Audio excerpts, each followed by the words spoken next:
అనిల్ గారు చెప్తానండి. హలో అంటున్నారు మీరు, చూశాను. ఓకే అండి. ఏ, వర్షిత గారు ఇచ్చిన డీటెయిల్స్ ఇలా ఉన్నాయండి. వర్షిత గారు వివాహ యోగ్యం అండి.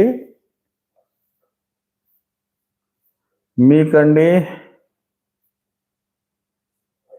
చిన్న వయసులోనే ఎమోషనల్ అటాచ్మెంట్ ఉండే సూచనలు ఉన్నాయండి. కానీ కుటుంబ ప్రభావం కూడా బలంగా ఉంటుందండి. మీకు లేదా లవ్ అరేంజ్ మ్యారేజ్ అయ్యే అవకాశాలు ఎక్కువ కనిపిస్తున్నాయండి. ఏంటి అంటే అండి, లవ్ అరేంజ్డ్ అన్నట్టు, లవే అరేంజ్గా అవుతుందండి.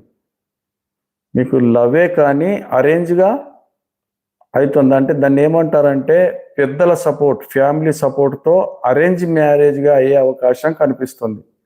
దాన్నే లవ్ ప్లస్ అరేంజ్ మ్యారేజ్ అంటారు.